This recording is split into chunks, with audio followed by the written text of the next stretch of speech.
என்னென்னா தம்பி கூப்பிடுவா மத்தி வந்து குஞ்சுக்காவளி என்ற இடத்துல பழைய அகதி உறுதி காணி இருந்தாங்க மூதாதையத்தை அகதி உறுதி காணி உறுதி இருக்காண்டு நாங்கள் எத்தனை ரெண்டு காணிக்கு உறுதி இருக்குது கைவசம் இருக்குது எத்தனை இப்போ ரவியண்ணன் வந்து அதுக்கு முதல்ல உள்ள கட்சியில் முதலாம் போனால் அங்கே அனுமதி கொடுக்கலைன்னு தான் சொல்லினேன் அனுமதி இல்லாமல் அவன் வந்து என்னென்னா அந்த அப்ரூவல் கொண்டு கொடுத்துருக்க ஒரு கடிதம் அதை வச்சு தான் இவன் வந்து இங்கே செய்கிறான் அன்றைக்கு வந்த இடத்துல அவங்களும் கேட்டது நாங்களும் அனுமதி கொடுக்கலைன்னு தான் சொல்லுவேன் கொண்டாலே அனுமதி கொடுக்கல ஆனால் அவன் ஏதோ மினிஸ்ட்ரின்ற இதோடு ஏதோ செய்கிறான் அணைவை வச்சு செய்கிறான் மாதிரிக்க வந்து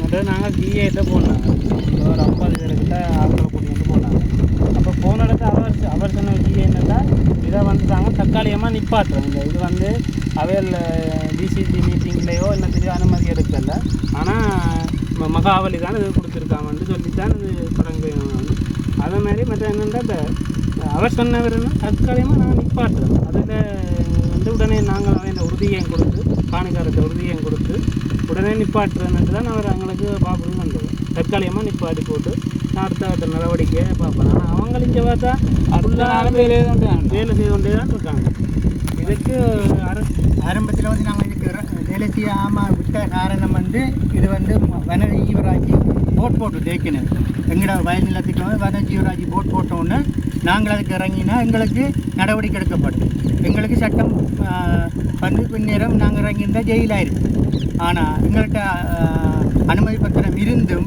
நாங்கள் இதை வயல் செய்யலை என்ன காரணம் பண்ணால் அரசாங்கத்தை பயத்தில் எங்களுக்கு எந்த விதமான அமைப்பும் வராது எங்களை இது செய்யுது எங்களை உடனே எங்களை உணர்மானெலாம் போடுவாங்க ஏன் இந்த வனஜீவராஜி காணிக்கு நீங்கள் இறங்கினீங்க ஆனால் எங்கள்கிட்ட எல்லா அத்தும் இருந்து நாங்கள் அந்த அரசாங்கத்தை கட்டுப்பட்டு பயத்திலே நாங்கள் அடக்குமுறைக்கு உள்வாங்கப்பட்டுருமன்றதுக்காக நாங்கள் அந்த வேலையை செய்யலை ஆனால் இன்றைக்கு சிங்கள மக்கள் இதை வந்து செய்யணும் ஆனால் அவைகளுக்கு சட்டம் விட்டு கொடுக்கும் ஆனால் நாங்கள் இதே நேரத்தில் நாங்கள் இறங்கினா எங்களுக்கு என்ன நடக்க போகுது எங்களுக்கு ஜெயிலாக தான் இருக்குது ரெண்டு அப்படி நடந்திருக்கு எங்கட காணிக்க நாங்களும் துப்புராக்கினதுக்கு புரஷ் பிடிச்சி கொண்டு எங்களை ஜெயிலில் போட்டிருக்கோம் அப்போ அந்த பகையத்தில் நாங்கள் இந்த காணிக்கு இறங்க இல்லை ஆனால் இப்போ அவையில் இறங்கினா ஆனால் அவைகளுக்கு எந்த சட்டமும் செய்ய நியாயம் எங்கே இருக்குன்றது கண்டுபிடிக்கலாம். நேற்றைய தினம் ஊரில் நடந்த ஒரு கூட்டத்தில் விவசாய அமைச்சருக்கு நிப்பாட்டப்படும் என்ற ஒரு சொல்ல கேள்விப்பட்டீங்க. அதை பற்றி அதுக்கு பிறகு என்ன நடக்குது? அதே வேலைத்திட்ட நடந்து நீங்கள் பையனா பெரிய இடத்துக்கு காடு போடணும். இதுக்குள்ளே ஒரு முறை விதைச்சிடான் வண்டி அடிச்சிடான் அடுத்த முறை பிடிச்சி வாகனத்தையும் பிடிச்சி கொண்டு ஓடிக்கலாம் பிடிச்சி ரோட்டுக்கு கொண்டுட்டான் கொண்டு அப்படி வாகனங்க மாதிரிலாம் கொண்டு வர்றது வேந்தைன்னா இதுக்கு இறங்கக்கூடாது கோடு போட்டி ஆட்டு பின்னரம் போல விட்டுட்டு போகணும். நீங்கள் எத்தனை ஆண்டு நடந்த அது இப்போ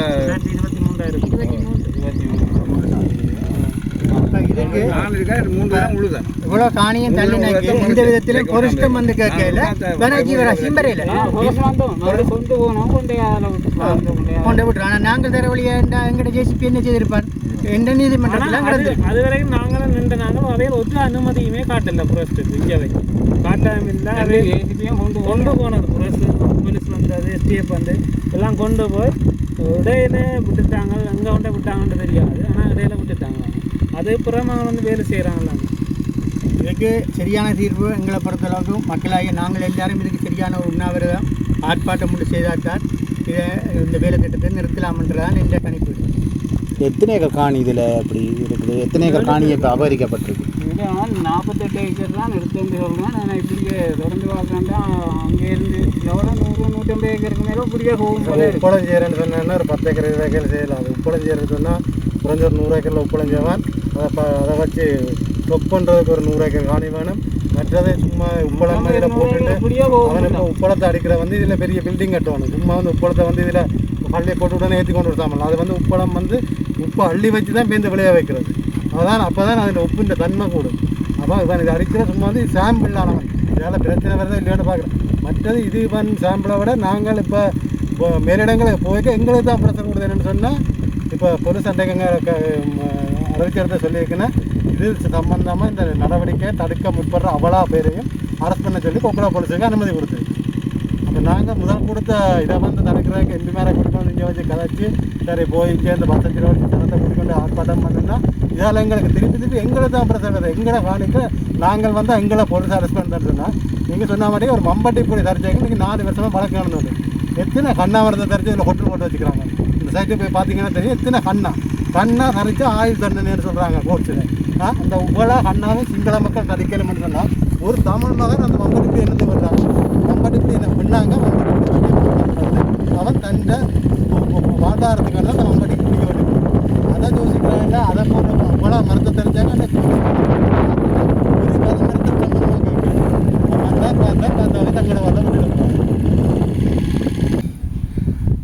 கொக்குத்தொடுவாய் மத்திய கிராம சேவையாளர் பிரிவில் குஞ்சுக்கால்வழி என்கின்ற வயல்வெளி பிரதேசத்தில் அத்துமீறி சட்டவிரோதமாக அந்த பகுதியை ஆக்கிரமித்திருக்கிற சிங்கள பெரும்பான்மை இனத்தைச் சேர்ந்த நபர்கள் இங்கே சட்டவிரோதமான முறையிலே உப்பளம் ஒன்றை அமைப்பதற்கான முயற்சியில் ஈடுபட்டிருக்கின்றார்கள். இதற்கு எதிராக இந்த பகுதி மக்கள் தொடர்ச்சியாக பிரதேச செயலகத்திலும் மாவட்ட செயலகத்திலும் முறைப்பாடுகளை செய்திருக்கின்ற நிலையிலே, போலீஸ் நிலையத்திலும் முறைப்பாடுகள் செய்திருக்கின்ற நிலையிலே அந்த நேற்றைய தினம் பவுனியாவிலே நடைபெற்ற விவசாய அமைச்சர் கலந்து கொண்ட ஒரு கூட்டத்திலே இந்த விடயம் அவருடைய கவனத்திற்கு தமிழ் பாராளுமன்ற உறுப்பினர்களால் கொண்டு வரப்பட்டிருக்கிற நிலையில் இந்த செயல்பாடுகள் தடுத்து நிறுத்தப்படும் என்று அவரால் வாக்குறுதிகளும் வழங்கப்பட்டிருக்கிற நிலையிலே எந்த விதமான மாற்றங்களும் இல்லாமல் இங்கே அந்த உப்பளத்திற்கு நீர் நிரப்புகின்ற செயல்பாடு தொடர்ச்சியாக நடைபெற்று கொண்டிருக்கின்றது. இது மக்களுடைய அறுதி உறுதி காணி என்பது இங்கே இந்த மக்களுடைய குற்றச்சாட்டு. தங்களுடைய அறுதி உறுதி காணியை சட்டவிரோதமாக ஆக்கிரமித்து இந்த உப்பளம் கட்டுகின்ற செயல்பாடுகளை செய்து கொண்டிருக்கிறார்கள். அதிலே கிட்டத்தட்ட 150 ஏக்கர் வரையிலான காணிகளை இவர்கள் கையகப்படுத்துகின்ற ஒரு நோக்கத்தோடு இந்த வேலை திட்டங்கள் நடைபெற்று கொண்டிருக்கின்றது. இந்த இடம் கடந்த காலத்திலே எங்களுடைய மக்கள் இங்கே வந்து இதை துப்புரவு செய்து வயல் விதைக்கிற வேலைகளை செய்ய முற்பட்ட பொழுது இது ஃபாரஸ்ட்டுக்கு சொந்தமான இடம், வனஜீவ ராசிகளுக்கு சொந்தமான இடம் என்று சொல்லி அந்த திணைக்களம் சார்ந்தவர்களால் இவர்களுக்கு எதிராக கைது அச்சுறுத்தல்கள் ஏற்படுத்தப்பட்டு கைது நடவடிக்கைகளும் மேற்கொள்ளப்பட்டு கொடுக்கப்பட்ட நெருக்கடிகள் காரணமாக இந்த மக்கள் இந்த இடத்திலே பயிர் செய்வதை நிறுத்த வேண்டி வந்தது. இதிலே ஐயாண்ட பேர் என்ன, தில்லைநாதன் ஐயா அவர்கள் 23ஆம் ஆண்டிலும் இந்த இடத்திலே உழுது நெல் விதைக்க முற்பட்ட பொழுது அவருடைய உழவு இயந்திரங்கள், அவருடைய அந்த விவசாய கருவிகள் எல்லாவற்றோடும் அவரை கைது செய்து அச்சுறுத்தல் செய்து அவர் அந்த இடத்திலிருந்து விலகிச் செல்வதென்று சொல்லி சொன்ன பிறகுதான் அவர் விடுவிக்கப்பட்டிருக்கின்றார். இவ்வாறு இந்த திணைக்களங்கள் இந்த இடத்திலே தமிழர்கள் மீள குடியேற முடியாதவாறு தடை செய்து வைத்துக்கொண்டு இப்பொழுது தென்னிலங்கையில் இருந்து வருகின்ற சிங்களவர்களுக்கு இந்த காணிகளை சட்டவிரோதமாக கையகப்படுத்தி அந்த இடத்திலே அவர்கள் விரும்புகிற செயல்பாடுகளை செய்வதற்கு இவர்கள் வாய்ப்புகளை கொடுத்திருக்கிறார்கள். அதிலும் இந்த அனுரகுமார அரசாங்கத்தின் காலப்பகுதியிலே கடந்த அரசாங்கங்கள் இனவாதமாக செயல்பட்டார்கள், மதவாதமாக செயல்பட்டார்கள். அதனால்தான் தமிழ் மக்கள் வந்து ஆயுதமேந்தி போராட வேண்டி வந்தது. நாங்கள் இனவாதத்துக்கு இடமளிக்க மாட்டோம், மதவாதத்துக்கு இடமளிக்க மாட்டோம் என்று சொல்லி பதவிக்கு வந்த அனுரகுமார அரசாங்கமே இந்த சட்டவிரோதமான செயல்பாடுகளை அனுமதித்திருக்கிறார்கள். போலீசார் இந்த விவசாயிகளுக்கு கடுமையான அச்சுறுத்தல்களை ஏற்படுத்துகிறார்கள். நீங்கள் யாராவது இந்த உப்பள செயல்பாடுகளுக்கு இடையூறு ஏற்படுத்தினால் நீங்கள் கைது செய்யப்பட்டு சிறையில் அடைக்கப்படுவீர்கள் என்று சொல்லி அவர்களை அச்சுறுத்தி கொண்டிருக்கிறார்கள். என்று சொல்லி சொன்னால் அனுரகுமார அரசாங்கத்தினுடைய பரிபூரணமான ஒத்துழைப்போடு இந்த சட்டவிரோதமான செயல்பாடு, தமிழர்களுடைய நிலங்களை ஆக்கிரமிக்கிற செயல்பாடு தொடர்ச்சியாக நடைபெற்றுக் கொண்டிருக்கிறது. இந்த செயல்பாடுகள் உடனடியாக நிறுத்தப்பட வேண்டும். மாவட்ட அரசாங்க அதிபருக்கும் இந்த விடயங்கள் தெரியப்படுத்தப்பட்டு அவர் இதை நிறுத்துவதாக வாக்குறுதி அளிக்கப்பட்ட நிலைமையிலும் இங்கே இன்றும் இப்பொழுது நாங்கள் வந்திருக்கிற பொழுது இந்த பக்கத்தில் இருக்கக்கூடிய இந்த களப்பில் இருந்து சட்டவிரோதமான முறையிலே நீர் வாய்க்கால் மூலமாக அங்கே நடுப்பகுதியில் கொண்டு செல்லப்பட்டு அங்கிருந்து நீர் பம்பிங் மூலமாக வயல்களுக்கு உப்பளத்துக்கான நீர் நிரப்பப்படுகிற செயல்பாடுகள் இன்று 14ஆம் தேதி மார்ச் மாதம் 14ஆம் தேதி 2026ஆம் ஆண்டு இன்று இப்பொழுது இந்த நேரத்திலே வந்து அது நடைபெற்றுக் கொண்டிருக்கிறது. நாங்கள் இங்கே இதனை பார்க்க வந்திருக்கிற பொழுது அங்கே வேலைக்காக நிற்கக்கூடிய 2 பெரும்பான்மை இனத்தைச் சேர்ந்தவர்கள் அந்த வயலுக்கு அண்மையில் நின்று நாங்கள் இந்த கருத்துக்களை ஊடகங்களுக்கு சொல்ல முற்பட்ட பொழுது விஷமத்தனமாக அந்த நீரிறைக்கும் இயந்திரத்தினுடைய சத்தத்தை அதிகரித்ததன் மூலம் நாங்கள் அங்கிருந்து விலகி வந்து சற்று தொலைவிலே வந்து நாங்கள் இந்த கருத்துக்களை சொல்ல வேண்டிய அளவுக்கு வந்து அவர்கள் திமித்தனமாகவும் நடந்து கொள்கிறார்கள் வந்து இது மக்களை சரியாக ஆத்திரமூட்டுகிற செயல்பாடாக இருக்கிறது. அரசு திணைக்களங்கள் பொறுப்பேற்று செயல்படுகின்றன, போலீசார் பொறுப்பேற்று செயல்படுகின்றார்கள், இனவாதமாக செயல்படுகின்றார்கள். இந்த செயல்பாடுகள் உடனடியாக தடுத்து நிறுத்தப்பட வேண்டும். கடந்த காலங்களிலே நாங்கள் தையிட்டி போன்ற விகாரைகளுக்காக போராடுகின்ற பொழுது கட்டும் வரைக்கும் எங்கே சென்றீர்கள் என்ற கேள்விகளை கேட்டவர்கள் எல்லோரும் இப்பொழுதுதான் இந்த வேலை திட்டம் ஆரம்பிக்கப்பட்டிருக்கிறது. இந்த வேலை திட்டத்துக்கு எதிராக மக்கள் அது தொடங்கின நாளிலிருந்து எதிர்ப்பு போராட்டம் நடத்துகிறார்கள். ஆகவே இந்த நேரத்தில் வந்து எல்லோரும் குரல் கொடுத்து இந்த சட்டவிரோத செயல்பாடுகளை நிறுத்துவதற்கு முன்வர வேண்டும். இதற்கு எதிராக திரண்டு போராடுவதற்கும் மக்கள் முன்வர வேண்டும். இல்லை என்று சொல்லிச்சுன்னா இந்த மண்ணிலே எங்களுக்கு வாழ்வே இல்லாமல் அளிக்கப்படும் என்பதனை மிகவும் பொறுப்புணர்வோடு நான் தெரிவித்துக் கொள்ள விரும்புகிறேன்.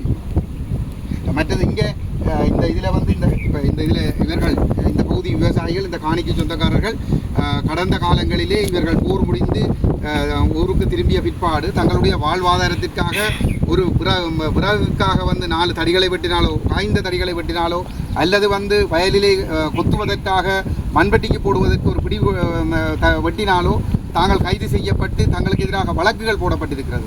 இதிலே யாருக்கு எதிராக 4 வருஷம் அன்னைக்கு எதிராக ஒரு மண்வெட்டி பிடி விண்ணாங்கு மரத்தில் வெட்டி ஒரு மண்வெட்டி பிடி செய்ததற்காக 4 வருடங்களாக அவர் வழக்குகளுக்கு முன் கொடுத்து கொண்டிருக்கின்றார்.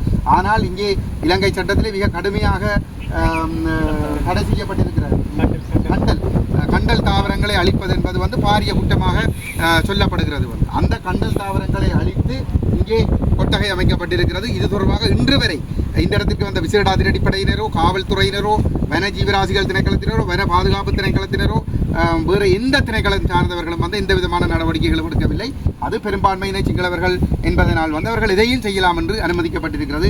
இங்கே தண்ணீர் தாங்கி கொண்டு வந்து வைத்திருக்கிறார்கள். மலகூடம் அமைப்பதற்கு வந்து அந்த பேசின் கொண்டு வந்திருக்கிறார்கள். மலகூடத்திற்கான கூரைக்கு போடுவதற்கு தகடு கொண்டு வந்திருக்கிறார்கள். இங்கே ஒரு தற்காலிக கொட்டகை அமைத்திருக்கிறார்கள். எந்த அனுமதிகளும் பெறப்படாமல் கதைத்துறை பற்றி பிரதேச சபை திட்டம் இந்த காரியங்களை தடையின்றி செய்வதற்காக திட்டமிட்டு என்பிபியினரிடம் கைமாற்றப்பட்டதா என்று சந்தேகிக்கின்ற அளவுக்கு இன்று நிலைமைகள் நடைபெற்றுக் கொண்டிருக்கிறது. ஏன் பிரதேச சபை எந்த விதமான நடவடிக்கைகளையும் எடுக்கவில்லை?